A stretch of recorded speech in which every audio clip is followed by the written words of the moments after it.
Hey, it's Joey Drives Finance here to tell you about portfolio management in preparation for my Series 65 exam. There are four main types of portfolio management: active, trading often; passive, buying and holding; and then discretionary and non discretionary. Discretion is a client giving the right to buy, sell, and make decisions for an account.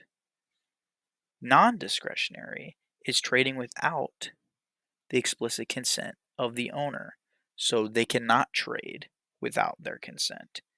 And that does not include for brokers in terms of picking a time and price. There are many specific types of portfolios.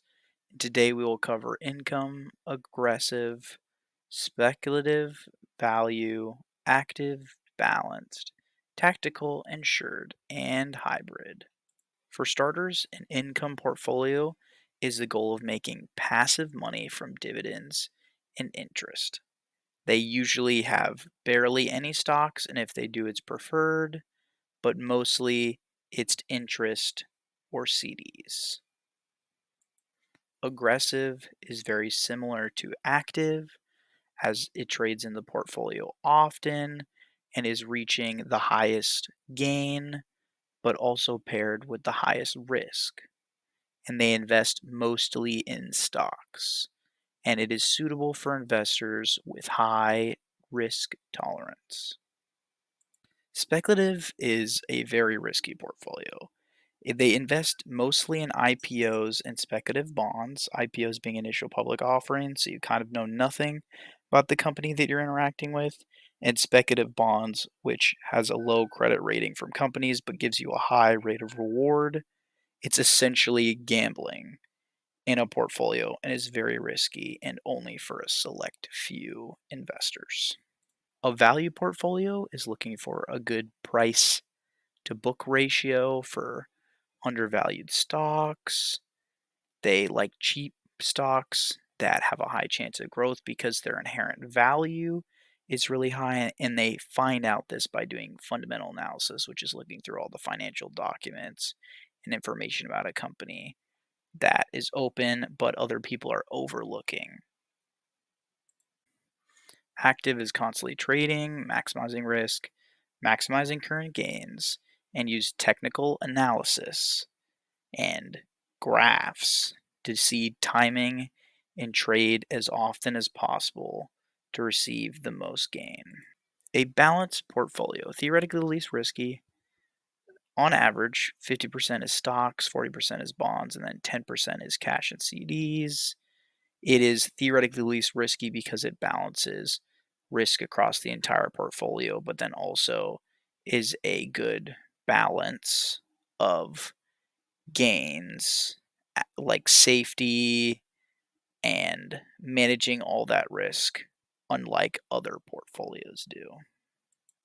Tactical asset allocation, or IAA, adjusts similar to an active trader and balances weights when the market opportunity occurs. For example, so this portfolio, when the economy is down, would invest maybe in a defensive industry like that of hospitals, cigarette companies, and then maybe even use the benefit of a counter-cyclical when the economy's down.